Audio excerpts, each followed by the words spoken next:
बिस्मिल्लाहिर्रहमानिर्रहीम, अस्सलाम वालेकुम। आज की सबसे बड़ी मगर गैर मुसद्दका खबर यह है कि ऑपोजिशन के कप्तान मौलाना फजल रहमान इत्तेहादी जमातों से काफी नाला दिखाई दे रहे हैं और पीडीएम की सरबराही छोड़ने की धमकी भी दे डाली है। जराये का यह दावा है कि मौलाना फजल रहमान ने इस हवाले से मियां नवाज शरीफ और आसिफ जरदारी को भी आगाह कर दिया है। मौलाना ने शिकवा किया है कि अगर बिलावल भुट्टो और मरियम नवाज ने खुद फैसले करने हैं तो इन्हें सरबराही दी ही क्यों गई है। खबर गर्दिश कर रही है कि मौलाना की जानिब से शिकवा किया गया है कि ज़िमनी इंतखाबात में हिस्सा लेने का ऐलान पीडीएम को एतमाद में लिए बगैर कर दिया गया, जबकि इसी तरह सनद इंतखाबात से मुतालिक ऐलान भी बगैर मुशावरत के मीडिया में किया गया, जिसके बाद बाज इत्तेहादी खासतौर पर छोटी जमातों ने काफी खदशात जाहिर किए हैं कि इन्हें इस्तेमाल किया जा रहा है। इस हवाले से सदाकत क्या है, इस मुतालिक पीडीएम रहनुमाओं से तो बिल्कुल हम जानेंगे। एक तरफ हुकूमत और अपोजिशन के एक दूसरे पर ताबड़तोड़ हमलों, इल्जामात और सख्त बयानात का सिलसिला जारी है, तो दूसरी जानब सेनेट इलेक्शन के लिए जोड़ तोड़ में भी तेजी देखने में आ रही है।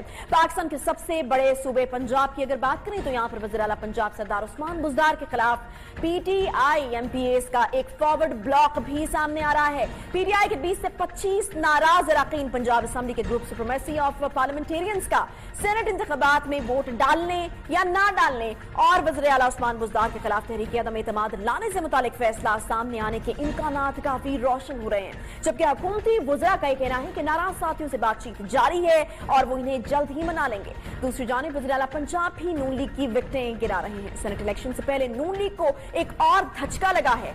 फोर्टबाज से लीगी रुकन असेंबली मोहम्मद अरशद ने वज़ीर आला पंजाब से मुलाकात में उन पर एतमाद का इजहार कर दिया है। ये तो मामला था जोड़ तोड़ का। हुकूमत के खिलाफ ऑपोजिशन इत्तेहाद पीडीएम की बात करें तो मरियम नवाज के एक बयान से काफी कंफ्यूजन पैदा हो चुकी है।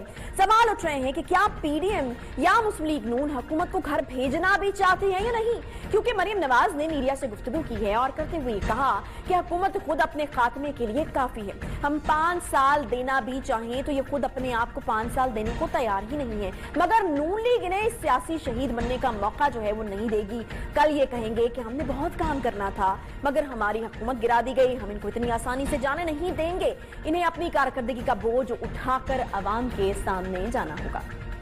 हुकूमत खुद ही अपने खात्मे के लिए काफी। हम अगर हुकूमत को 5 साल पूरे करने दें भी तो ये हुकूमत अपनी हरकतों से 5 साल पूरे नहीं कर सकती। नून लीग इनको बिल्कुल राह फरार नहीं देगी, शहीद बनने का मौका नहीं देगी, ताकि कल को ये बाहर आके ये ना कह सके कि हमने तो बड़ा काम करना था जी पंजाब में, तो अचानक हमारी हुकूमत गिरा दी गई। मरियम नवाज ने लाहौर में खोखर पैलेस को मस्मार करने पर भी काफी बरहमी का इजहार किया है। उनका कहना था कि खोखर बरादरान को मुस्लिम लीग नून का साथ देने की सजा दी जा रही है। इमरान खान खुद खोखर पैलेस के खिलाफ ऑपरेशन को मॉनिटर करते रहे, जबर के बावजूद हम सब मुत्तहिद हैं। दूसरी जानिब नायब सदर मुस्लिम लीग नून ने भी ब्रॉडशीट तहकीकाती कमीशन के सरबराह जस्टिस अजमत सईद खोसा पर संगीन इल्जामात आयद करते हुए खुद कमीशन से अलग करने का मुतालबा कर डाला है। मरियम नवाज ने इल्जाम ये आयद किया जी कि जस्टिस रिटायर्ड अजमत सईद शौकत खानम के बोर्ड मेंबर में से एक हैं।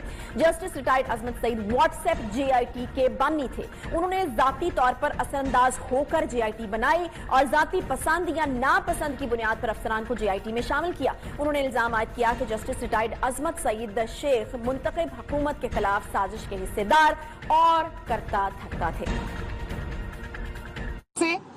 इज्जत से जस्टिस अजमत सईद साहब को इससे रिक्यूज करना चाहिए अपने आप को।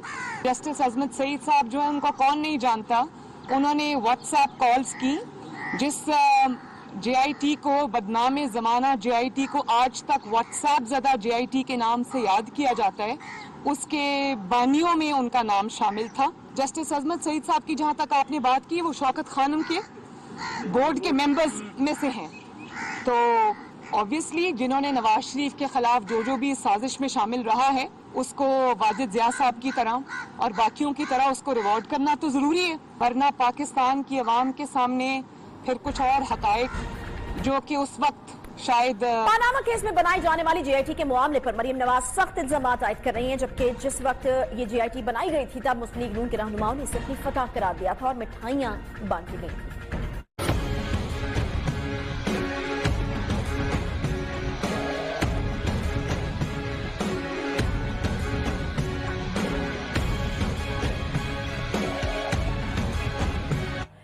मरीम नवाज के बयान के बाद वफाकी वज़रा और मुआवनीन की जानिब से शदीद तनकीद की जा रही है। दूसरी जानिब हुकूमती और इत्तेहादी जमातों की पार्लिमानी पार्टी के इजलास में वज़ीर आज़म इमरान खान ने इत्तेहादियों को हुकूमती फैसलों और कारकर्दगी पर एतमाद में लिया है। वज़ीर आज़म इमरान खान ने यह ऐलान किया है कि ब्रॉडशीट के साथ सर महल और हुदैबिया पेपर मिल्स केस की भी मुकम्मल तहकीकात होंगी।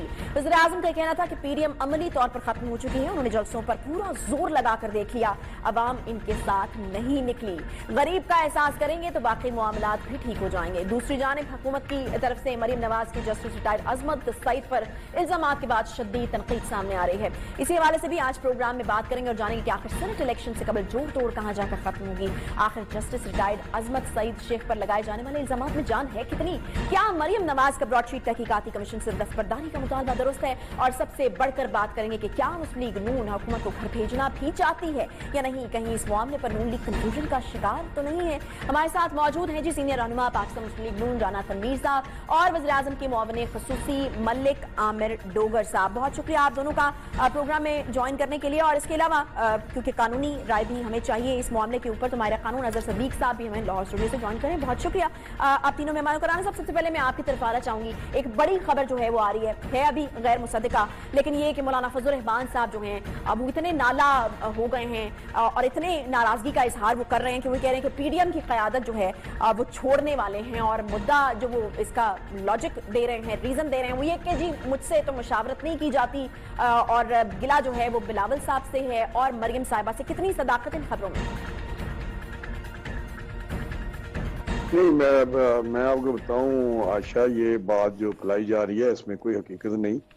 हमारे जो पीडीएम के हेड है मौलाना फजल रहमान, वो एक बड़े मंजे हुए और तजर्बाकार और बहुत पुराने और नस्ल दर नस्ल से वो सियासत कर रहे हैं। मजहबी रहनुमा के अलावा, रहनुमा होने के नाते से अलावा, लेकिन ये जो बात कर रहे हैं कि वो पीडीएम की सदारत छोड़ देंगे, मेरा नहीं ख्याल कि वो किसी, क्योंकि वो बानियों में हैं और उन्होंने पहले भी जद्दोजहद की इस गवर्नमेंट के खिलाफ पिछले साल, जो आपको पता धरना दिया और उनको फिर कोई यकीन दहानियां कराएगी और वो चले गए, जो बाद में पूरी नहीं हुई, जिससे दोबारा ये उन्होंने शुरू किया कि वो। लेकिन मौलाना पहले भी अगर हम तारीख देखें राना साहब तो नाराज होते रहे हैं, मतलब ये नाराजगी तो पहले भी सामने आती रही है, आपको पता है। नहीं, इस तरह की नाराजगी नहीं कि वो अलहदा हो जाएंगे। देखें, उस वक्त तो ये बात विस्परिंग थी कि उस तरह तावन नहीं किया पीपीपी और पीएमएलएन ने, पिछले जो इनका लॉन्ग मार्च था उसमें इनकी ये थोड़ी विस्परिंग हो रही थी, लेकिन वो भी मैं समझता हूँ कि उसके हकायक बिल्कुल बरक से।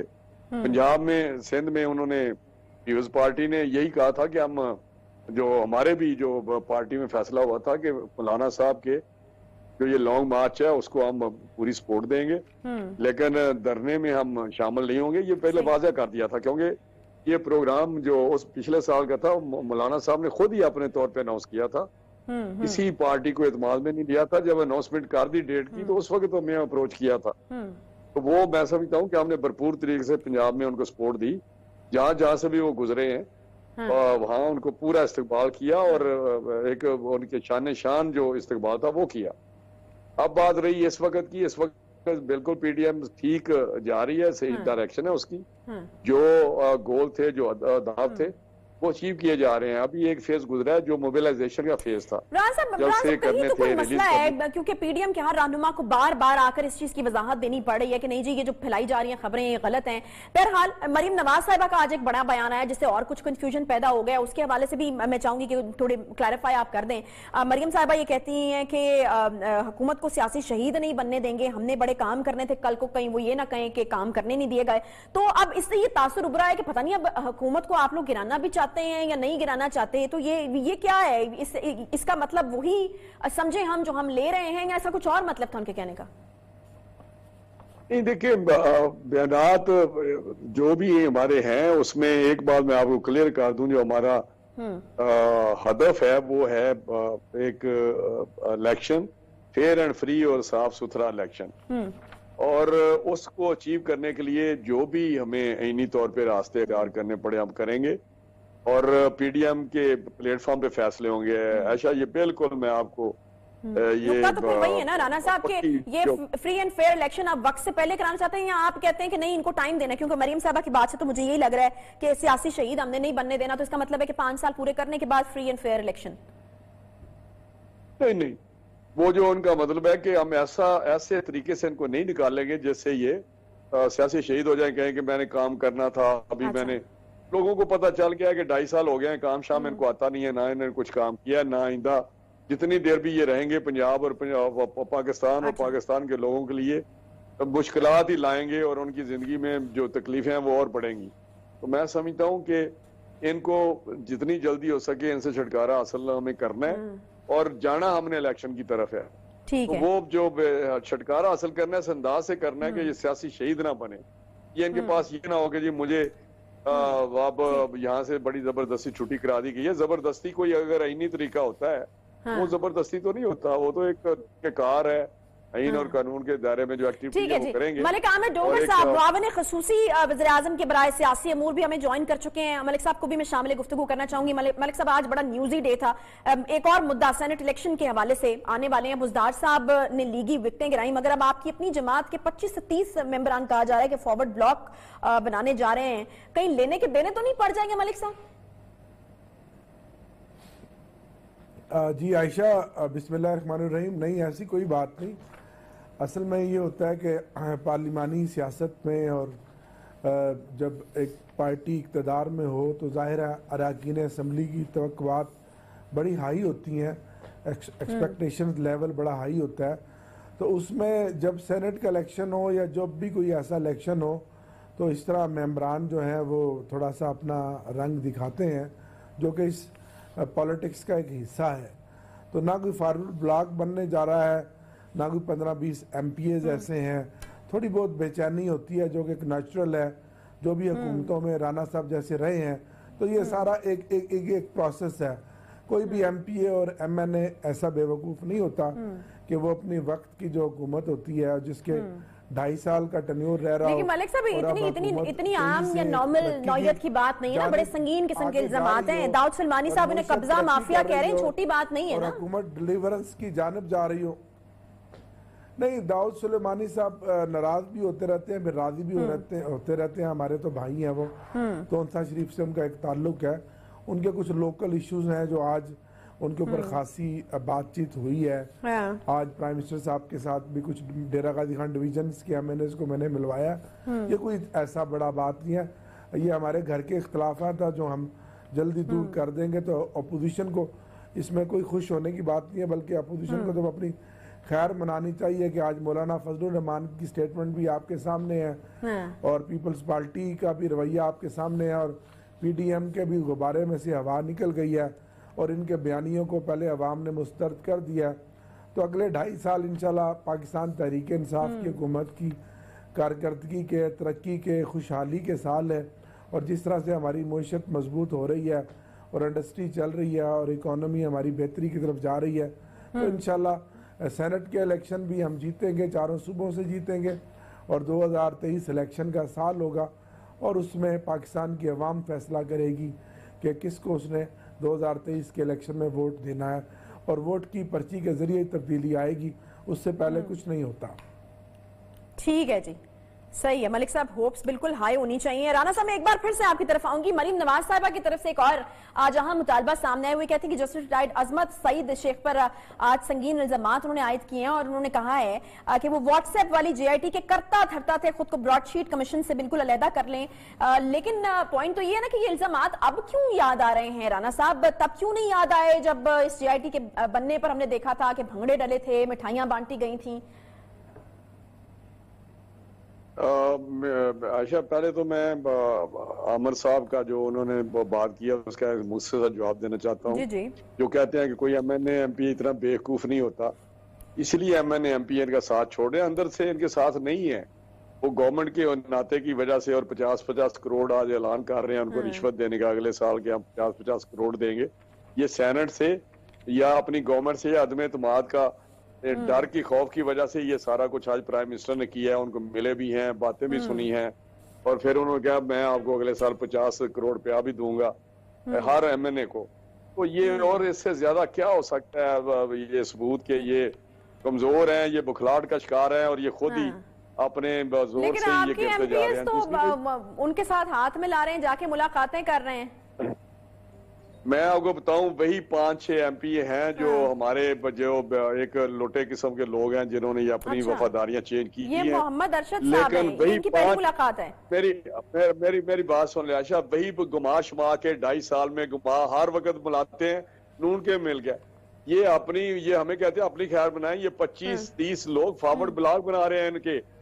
ये कितनी देर, पिछली दफा भी इन्होंने एक रिटर्न एग्रीमेंट किया था, इन लोगों के साथ मिले थे ये लोग।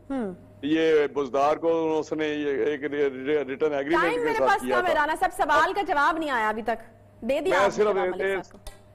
मैं उसका उस पे आ जाता हूँ और सिर्फ एक सेंटेंस कहता जाऊँ। जो तरक्की की बात कर रहे हैं वो तो आज भी फेच का आया है, एक उन्होंने फोरकास्ट दिया अपना, उसमें इन्होंने कहा कि 0.8 की जो है ना ये प्रोग्रेस अगले जीडीपी की ग्रोथ देखी है उसने पाकिस्तान की, जो इस इलाके में सबसे कम है। उसने, आपने शायद देखा है कि श्रीलंका की किस तरह है, ठीक है, इंडिया की किस राणा तरह है, साहब, बांग्लादेश की किस राणा तरह है। साहब सवाल का जवाब दे दीजिए, मैं मुझे यही बाकी सवाल वही- लेके जाना है मलिक साहब की तरफ।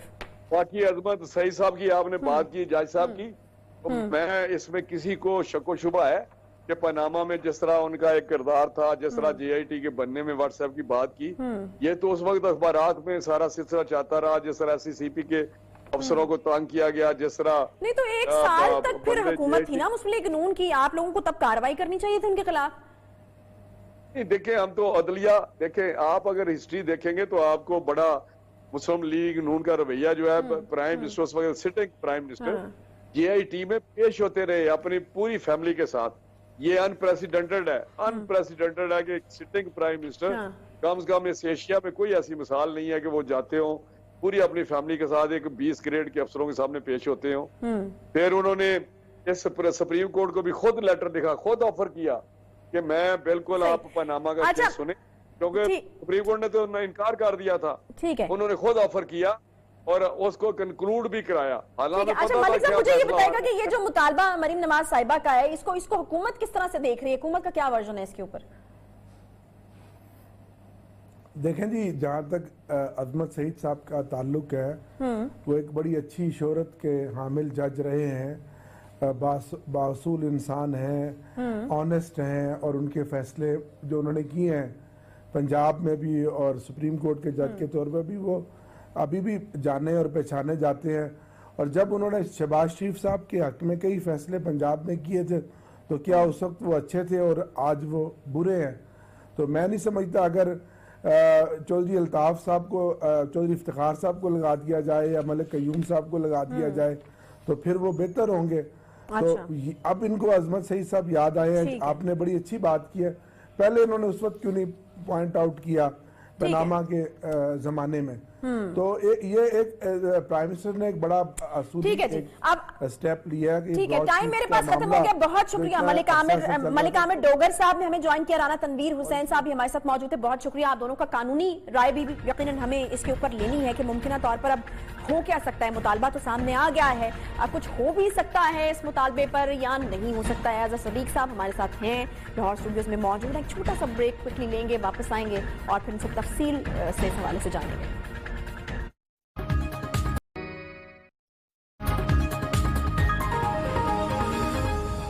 वेलकम बैक जी। ब्रेक के बाद एक बार फिर से आपको खुशामदीद कहते हैं और बात हम कर रहे थे मरीम नवाज साहिबा के कुछ संगीन इल्जामात के हवाले से जो कि उन्होंने लगाए हैं जस्टिस रिटायर्ड अजमत सईद पर। और इल्जामात कुछ इस तरह से हैं जी कि शौकत खानम के बोर्ड मेंबर हैं वो, और व्हाट्सएप जेआईटी जो है उसके बानी थे। उन्होंने जाती तौर पर असरअंदाज होकर जो है वो जेआईटी बनाई और जाती पसंद नापसंद की बुनियाद पर अफसरान को जेआईटी में शामिल किया। और ये कि जस्टिस रिटायर्ड अजमत सईद शेख जो हैं वो मुंतखब हुकूमत के खिलाफ साजिश के हिस्सेदार और करता धरता है। और इन इल्जामात की बुनियाद के ऊपर वो ये कह रही हैं कि वो फौरन से जो है खुद को इससे अलग कर लें। अजहर सदीक साहब माहिर कानून हमारे साथ मौजूद हैं, उनसे हम बिल्कुल इसके ऊपर राय लेंगे। अजहर साहब, ये जो मुतालबा किया गया मरीम नवाज साहिबा की जानिब से, ये कितना दुरुस्त मुतालबा है? क्योंकि उस वक्त हमें याद है कि इस जेआईटी जिसका वो जिक्र कर रही है उसके बनाने पर जश्न मनाए गए थे, मिठाइयां बांटी गई। बहुत शुक्रिया आयशा। देखिए, कुछ हकायक की बातें हैं, बात तो सच है मगर है रुसवाई की, चेहरे दिखाने के काबिल नहीं है। अप्रैल 2016 में पहला फैसला आया था कि जिसमें बताया गया था कि JIT बनेगी। अच्छा, और JIT ने रिपोर्ट 1 जुलाई 2016 को दी थी। ठीक है। और ये तौहीन अदालत है। मैं वमांगे दोहल कह रहा हूं कि मरियम नवाज, राना तनवीर साहब सीनियर आदमी, ये बात करें अच्छा नहीं लगता है। ये फैसला जस्टिस अजमत सईद साहब का नहीं था। जस्टिस इजाज अफजल साहब, जस्टिस शेख अजमत सईद साहब और जस्टिस इजाजुल हसन साहब, अच्छा। 3 जजेस थे। बल्कि जब फाइनल फैसला आया तो चीफ जो मौजूदा चीफ जस्टिस हैं गुलजार अहमद साहब और आसिफ सईद खोसा साहब 5 मेंबर बेंच थे। ठीक है। तो ये जो जितनी बातें, और जस्टिस यानी अजमत सईद साहब को मैं उस वक्त से जानता हूं जब लाहौर हाईकोर्ट में वो वकील थे, LDA के वकील थे, स्पेशल प्रोसिक्यूटर, स्टैंडिंग काउंसिल, फिर हाई कोर्ट के जज बने, फिर चीफ जस्टिस बने, फिर सुप्रीम कोर्ट के जज बने।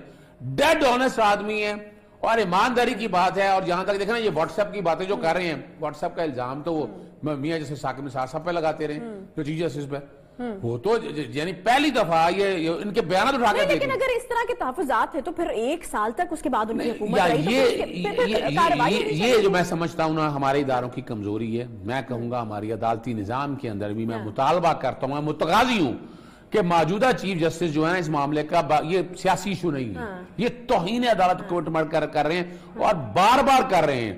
आपको याद होगा जब जज ने फैसला दिया, 5 जजेस के बारे में क्या क्या रिमार्क्स दिए, तौहीन अदालत की दरखास्तें दायर हुई, इनका टीवी में आना बंद हुआ। ये रिकॉर्ड की मैं चीजें बता रहा हूं। और ये जो बात है, ये आफ्टर थॉट है सारी। नहीं, ये जो इस तरह के इल्जामात लग रहे हैं, मुझे ये बताइए, ये कमीशन क्या बड़ा तगड़ा कमीशन है जिसकी वजह से खतरा नजर आ रहा है सामने? आयशा, बिल्कुल ऐसा ही है। इन्हें बहुत बड़ी मौत नजर आ रही है। ये पनामा बॉम्ब होगा, ये सेकंड पनामा बॉम्ब होगा। वजह क्या है? ब्रॉडशीट का फैसला अगर आपने पढ़ा हो, 82 का फाइनल जो पार्ट अवार्ड है, उसमें कोई $19 मिलियन, यानी कोई तकरीबन $1.5 मिलियन के करीब बात हो रही है एवनफील्ड के हवाले से। $19 मिलियन की वो जायदाद जो छुपी हुई हैं, अच्छा। जो भी सामने नहीं आई। और जब पनामा वाला मैटर, एवनफील्ड वाला मामला चल रहा था, जिसमें 2 में सजाएं हो चुकी है, कन्विक्शन हो चुकी है, और फिर बार बार ये करते फिर रहे हैं। अब इनमें नुकसान जो नजर आ रहा है ना, कि ब्रॉडशीट में जब ये मामला खुला तो इसमें इनमें कोई नहीं बचेगा। मिसाल के तौर पर आप यहाँ करीब 3 लोगों में मैं शायद खकान अब्बासी का नाम, लेकिन इसकी कामयाबी के चांसेस कितने हैं? आपको भी पता है मुशर्रफ साहब ये नहीं कर पाए थे, बहुत बड़ी जिम्मेदारी है। आजमत, आपको याद है कि वो सईद शेख साहब कर पाएंगे? नहीं, मैं बताऊं, उस वक्त हारे को पता है। मैं आज बैठे देख रहा था हुदैबिया का केस। अच्छा, हुदैबिया का केस 2000 में शुरू हुआ था और बाकायदा अटक जेल में नैब के कोर्ट में ट्रायल हो रहा था। ये आपस में ये 2011 के अंदर एग्जाइल कर गए, ये मुल्क से बाहर चले गए और वो केस साइड पर रख दिया गया और हुदैबिया पेपर की इंक्वायरी नहीं हुई और उसकी इन्वेस्टिगेशन दबाई रखी उन्होंने। और कमाल की बात आज आपके टीवी चैनल पे बताने लगा हूं कि 2011 में रिट दायर की उन्होंने, मामला सेनेटाइज एडजर्न हुआ। 2014 में जब इनकी गवर्नमेंट आ गई, हुदैबिया का केस उन्होंने तब लगवाया और लगवाकर इनका जो अपने PMLN के जो प्रेसिडेंट थे नसीर भुट्टा साहब, उनके एडिशनल अटॉर्नी जनरल थे। सलमान भट्ट साहब वकील पेश हुए जो बाद में अटॉर्नी जनरल बने। और जो भी कोई सारे मामले को जब आप इकट्ठा करके देखते हैं तो मिली भगत सारी सामने नजर आती है। लेकिन आज जो बैठे जो बातें कर रहे हैं, खोखर ब्रदर के कब्जा माफिया के घर में जाकर आप इस तरह की बातें कहना, और ये सारा जो टोटल कंटेम्प्ट ऑफ कोर्ट है, और ये नजर ये आ रहा है कि मौत है, बहुत बड़ा गड़ा है। ये सिर्फ 2 में सजाएं हुई है ना। आज़ाद साहब, अब इल्जामात तो लग गए, मुझे बताइएगा किस तरह के बयानात या इल्जामात की कानूनी तौर पर क्या हैसियत होती है? क्या सुप्रीम कोर्ट की जानिब से इस तरह के बयानात का कोई नोटिस लिया जा सकता है? असूली तौर पर आर्टिकल 204 में देखना है, तौहीन अदालत। अच्छा, जिस तरह के लफ्ज इस्तेमाल करते हैं, कंटेम्प्ट ऑफ कोर्ट ऑर्डिनेंस 2003 है, सेक्शन 3 के अंदर डेफिनेशन दी हुई है। जो लफ्ज कहे हैं ना, मरीम नवाज साहबा ने और राना तनवीर साहब ने उनको सेकंड किया है, और उसके बाद 5 में सजा दी हुई है, 6 महीने तक सजा हो सकती है। और ये कोई बंदा भी अगर ये उठाकर ले जाए, जो बातें कही हुई हैं, ये जस्टिस शेख अजमत सईद का ताल्लुक ही कोई नहीं है। ये सुप्रीम कोर्ट का फैसला था और आज तक देखिए, दूसरी बात बड़ी सिंपल सी बात है, ओनरशिप दे नहीं सके। मैं मान लूं for the sake of argument के व्हाट्सएप पे कोई JIT बनी थी या ऐसी, अगर बनी भी थी, मान भी अगर लें, तो उस JIT ने जो हकायक दी उनका सबूत है, उससे तो बातें आगे जा चुकी हैं। नैब की अदालतों ने एवनविल में सजा सुनाई 10 साल, जुर्माना किया। अल अजीजिया के अंदर 7 साल सजा हुई, जुर्माना हुआ, एक केस में डिस्क्वालीफाई, दूसरे केस में डिस्क्वालीफाई। ये मैं बात कर रहा हूं नैब के कानून के तहत। अच्छा असद, कानून में कोई इस तरह की चीज भी है कि इनकी अपनी हुकूमत के ऊपर ही कोई कार्रवाई जो है वो बनती है क्या कानूनी तौर पर, कि हुकूमत के इल्म में थी ये बात और हुकूमत इनकी थी और इन्होंने कोई कार्रवाई नहीं की, तो इनके ऊपर भी कोई कार्रवाई? ब्रॉडशीट वाले केस के हवाले से मैं जो समझ पाया हूं बात आप कर रही है कि ब्रॉडशीट का मामला जो है ना, अगर देखा जाए 2000 से 2003 का था, 2009 में वो बकायदा अवार्ड के लिए आए और 2016 के अंदर अवार्ड हुआ। और ब्रॉडशीट का एक मैं बड़ी मजेदार बात आपको बता दूं कि पनामा के केस में 2018 में ब्रॉडशीट ने पीपल्स पार्टी के सेनेटर आसिफ लतीफ मोहम्मद लतीफ खान खोसा साहब वकील थे, और उन्होंने वॉल्यूम 10 जो मसला बनाया, जो मर्चे लग रही है, मुसीबत बन रही है कि वॉल्यूम 10 खुल ना जाए, ब्रॉडशीट ने बकायदा दरखास्त दी कि 2010 के अंदर हमें खोल सकते हैं। जी 2010 के अंदर, 2018 के अंदर दरखास्त दी। अच्छा। और ये और कहा कि वॉल्यूम 10 दे दिया जाए, और जो फैसला था वो अवार्ड का वो 2016 के अंदर आया था। तो इन्होंने तो किसी को कानून का खबर नहीं होने दी, ना आपको पता था, मुझे भी पता नहीं था कि ब्रॉडशीट ने इतना बड़ा केस फाइल किया हुआ नैब के अगेंस्ट का। आप अखबार उठाकर देख लें, नोबडी नोज इट। इन्होंने दबाने की कोशिश की, चाहे आसिफ जरदारी साहब का दौर हो, चाहे, और ये कसूर इनका ये है मौजूदा गवर्नमेंट का, जो मैं समझ पा रहा हूं। और ये बहुत बड़ा क्रेडिट हमें इस हवाले से देना चाहिए कि हुदैबिया की इन्वेस्टिगेशन दबा दी गई, क्लोज हो गई, और हाई कोर्ट में जाकर क्वेश्चन करवा लिया, सुप्रीम कोर्ट जो हुआ वो रीओपन नहीं हो सकता था। लेकिन कमीशन ऑफ इंक्वायरी एक्ट के तहत आप कमीशन ऑफ फैक्ट फाइंडिंग की इंक्वायरी होनी है, उसका यानी इसके इनको सजाने का इशू नहीं है, हकायक जानने, और हकायक जानने के हवाले से जहां ब्रॉडशीट का बहुत बड़ा चैप्टर खुलेगा, वहां हुदैबिया का भी, सिरे महाल का भी, अब हर एक के लिए मुसीबत पड़ी हुई है। और अब जो है ना, मौलाना फजलुर रहमान साहब को मौका मिल जाएगा कि वो अपनी सदारत बचाएं। आप जो खबर दी है ना, इन सब ने छुपा ली है। अच्छा। लेकिन मौलाना फजलुर रहमान साहब बाकायदा इन्हें कह चुके हैं कि मैं सदारत से पीछे हटता हूं। आसिफ अली जरदारी साहब और नवाज शरीफ साहब अब ब्लैक यानी ऐसी पोजीशन में सामने आ जाए, इलेक्शन वो लड़ रहे हैं। अगर आप देखा जाए, मरियम नवाज ने कह दिया कि हम कोई गवर्नमेंट गिराना नहीं चाहते, वो बात क्लियर हो गई है कि 5 साल पूरे करेंगे। नजर ये आ रहा है कि हालात और वाकयात कल देखें, ये दौर उनके लिए भी आना है। आपको पता होगा बिलावल जरदारी साहब इलेक्शन कमीशन के सामने क्यों नहीं गए? वो इसलिए नहीं गए कि कल उनकी गवर्नमेंट हो, इस तरह के अगर हंगामे वगैरह शुरू हो जाए। तो मैं जो समझ पा रहा हूं, जो मैं देख पा रहा हूं कि, और जो मेरी इतला है, कुछ दोस्तों ने बाकायदा इसके कंटेम्प्ट की तैयारी शुरू कर दी हुई है। मरियम नवाज साहिबा के खिलाफ भी बाकायदा कंटेम्प्ट की हो सकता कोई दरखास्त आपके सामने आने वाले दिनों में आने वाले दिनों में मुश्किलात जो हैं वो आपको आती भी नजर आ रही हैं। अब बहुत तगड़ा कमीशन इसको माना जा रहा है कि बहुत तगड़ा कमीशन ये बनाया गया है कि पाकिस्तान की तारीख के जो बड़े बड़े केसेस हैं वो अपने किसी मंतकी अंजाम को पहुंचने जा रहे हैं। ये तो आने वाला वक्त ही बताएगा। छोटा सा ब्रेक के बाद वापस आते हैं। डिसइंफो लैब के हवाले से हमें बात करनी है। ब्रेक के बाद साथ रहिए।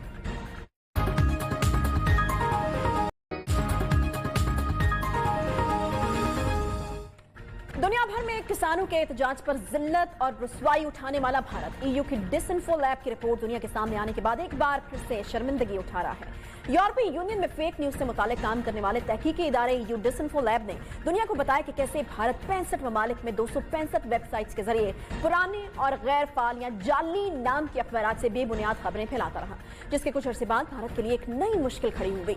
यूरोपीय पार्लियामेंट ने तहकीकाती इदारे ईयू डिसइंफो लैब के भारत से मुतालिक इंकशाफात पर नोटिस ले लिया।